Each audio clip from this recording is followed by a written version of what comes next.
I'm Dane. I'm Mallory. And this is Drive Thru Movie Review, and we just watched Men in Black International. 10-piece nugget meal and a 2 cheeseburger meal. Yes, please. $11.88. Thank you.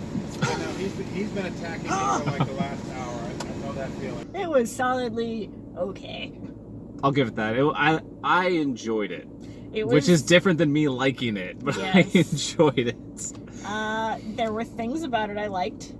I think the trailer was probably as good or better than the actual movie, because it really sold it more than... I guess. I mean, I guess the trailer The trailer was a made lot it of the look really movie. funny. It wasn't really funny. It was fine. It was fine. The Pawnee character, Kumail Nanjiani, really carried the comedy. Yeah. Which is unfortunate, because while he's very, very funny and he's a great comedian, Chris Hemsworth is very funny, Tessa Thompson is very funny, and they just kind of fell flat for me. Yeah, I mean, I thought they were fine. I started liking them towards the end, where they were kind of working together. I wish there was more of a straight man in the beginning of the movie, because we have her who's super excited to join the MIB, and she's got the quirky, comebacks and whatnot. And then we have Chris Hemsworth, who's the inept agent who's somehow the greatest in the world, and that somehow just seems to always fall into winning. It's like all the good stuff was in the trailer. And again, like, it was just, I feel like Kumail Nanjiani really carried all of the comedy. In the subway scene. Here's your medium diet Dr. Pepper. Yay! And your Sprite. Less yay! Whatever. Lame. I love you, 12-year-old. Yeah, well, we have the one scene where he's poisoned, but somehow he gets out of it because he sleeps with the alien. It just it was like a series of good scenes intercut with just okay.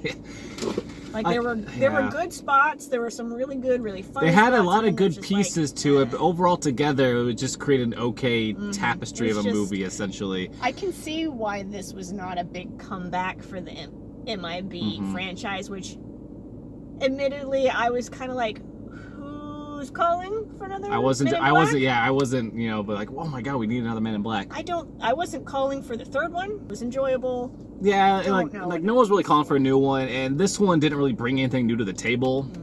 Where we just see it's almost a rehash of the first one. We got Emma Thompson walking around. You kind of get the monologue about what the MIB is, and we're seeing all the aliens and the new stuff. And for us, I guess, for a lot of the audience that especially this movie's geared towards, it's nothing new. Yeah, or is this a relaunch? Another relaunch of a season overall series? It would be a relaunch, I guess, but it wasn't that strong of a relaunch then. The subway, that's what I wanted to talk about. The subway. Okay, so when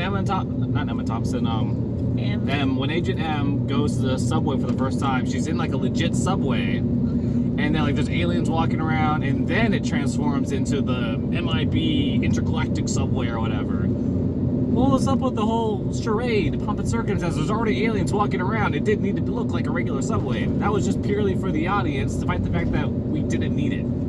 Yeah. I mean, that's what this movie was essentially just a lot of flair for unnecessary means. I'm glad that this movie had a wide-ranging audience, though. I mean, it's good for kids. It's good for confused middle-aged. Like I said, ultimately, I enjoyed watching it. I think the script was a little weak, just in the fact that a lot of it came down to coincidence towards little bits, and we had the whole side story with the ex-girlfriend mob boss, which seemed like just to stretch out the script. That's all that really was there for. But I just don't. I bet it'll kill in DVDs. Maybe. You know what? This would be a really good streaming movie. It'd be definitely worth $1 theater. This is something I would, if I found it on streaming, or if I was just kind of flipping channels and it was on I would probably watch it. This is going to run on TNT for the next 15 years. As a relaunch, it wasn't a bad movie. It just wasn't great. I think they were trying to lean too hard on star power of Chris Hemsworth and Tessa Thompson and them together from the Thor franchise. And while I really like the two of them together and they have a great chemistry, it just wasn't enough. They're just not they're both very charismatic, but they're just not charismatic enough to carry an entire movie that's just I think that's a good point. Yeah, they relied a lot on just the actors and their history, and basically the script itself was just weak, and it just kind of was there. Okay. Yeah, Okay. I guess if you like the other Men in Blacks, I think you'll probably like this one. I would hit it up at the discount theater. Yeah, definitely. Absolutely worth it there. Take the kids. There's cute aliens. There are cute aliens. There was some people melting, so now that I think about it, That's fine. kind of like a 10-year-old up. 10-year-olds love kids melting. Do they?